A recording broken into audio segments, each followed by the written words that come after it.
Okay, we are in the last video of culture and change, and in a way I put together now change, culture and cultural web, because cultural web again might be a framework that might help you to understand, okay, I want to change something in my organization, what exactly I need to change in order to achieve my intentions, as much as I can do that in a planned way. Of course, you always need to remember about emergent change as well.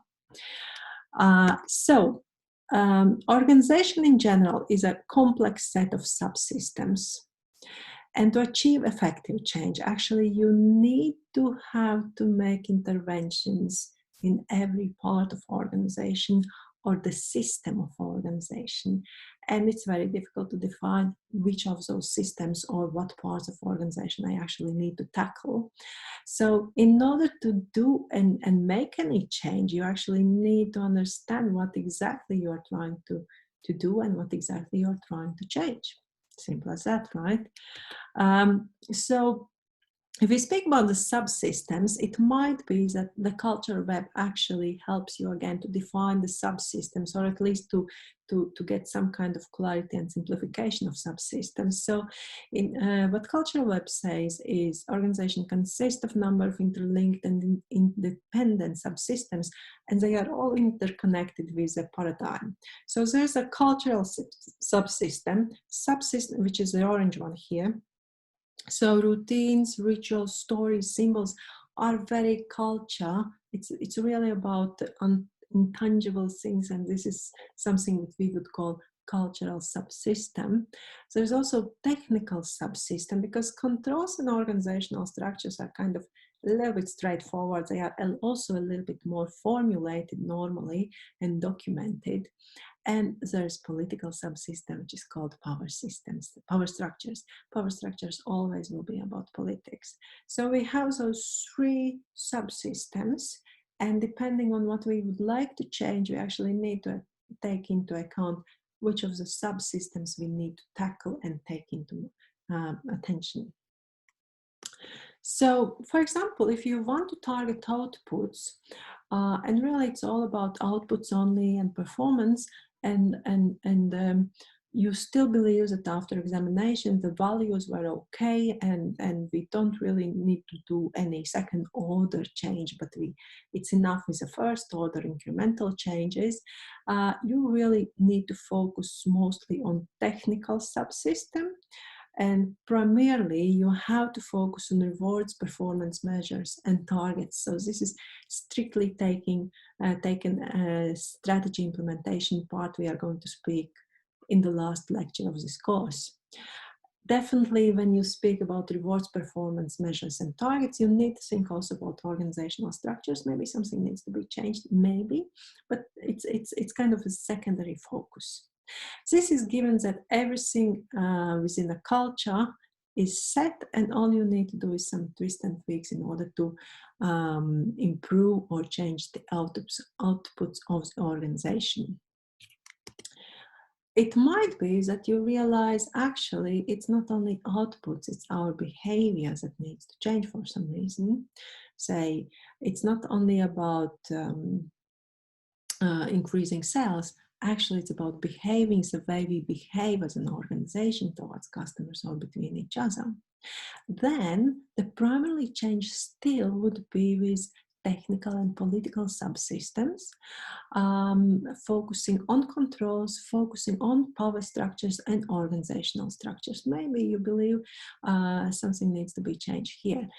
So the focus still is on controls, on power, on organizational structure, but you can't really change technical and political subsystems if you don't also change something into cultural subsystem in symbols, stories, routines, and rituals in order.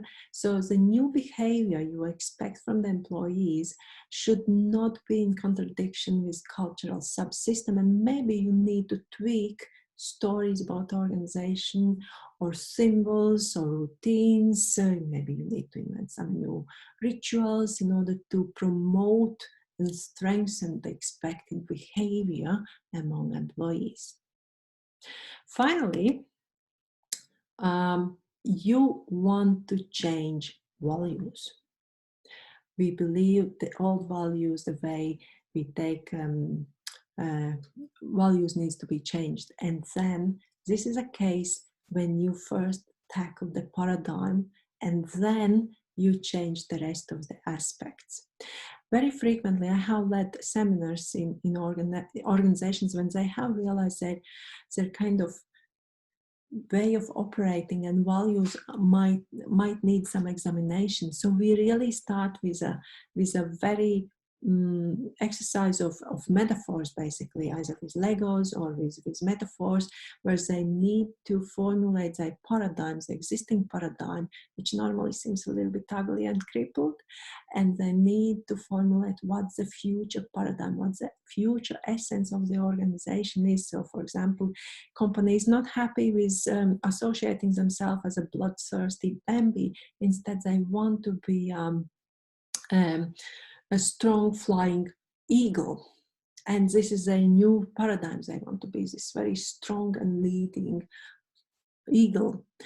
In order to become that eagle, they need to change every aspect of cultural web. So probably they need to change some routines. They need to change stories about their company, within a company and outside the company.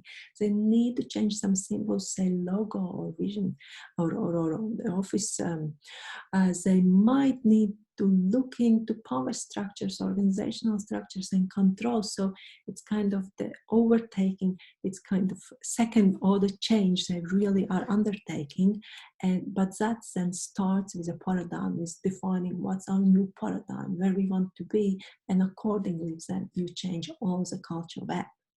And of course, for that kind of change, you need to use communication, education, training, and personal development, because people need to get new tools in order to behave differently, to act differently, to work differently, and to build the new cognitive maps within their minds, in order to operate in different way and correspond and then follow the new paradigm. So here, support is an essence. So if employees' understanding of the situation differs, they spend more time in debating or behaving inconsistently. So you need to help them to understand the situation coherently. Sense making is conversational process that involves a variety of communication genres, social practices, verbal and non-verbal means. Meaning when you make these major change, second order changes, it's a lot about communication, a lot about talking, discussion, but not only discussion and presenting PowerPoints. It's also how, as a management, you behave, what kind of practices you put in place, what kind of support you provide to your employees, because you can't say, employees, please change, but actually don't give any support tools for that. Most powerful change interventions occur at the level of everyday conversation, and that's something you as a manager or as a leader will have to be ready to do. Talk about the change, explain the change. And it's about everyday small actions and conversations that are the most convincing change ambassadors within a company, and the way you can support your employees. This is, of course, a tiny glimpse in how to manage the change, but let's start with that, right? So this is a second tutorial task you need to submit.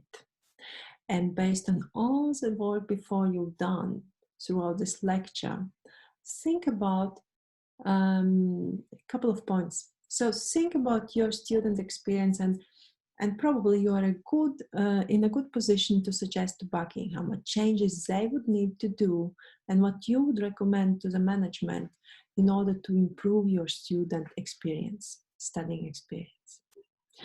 So, and then suggest to the university, are these changes something to do with outputs, behaviors, or values of the organization?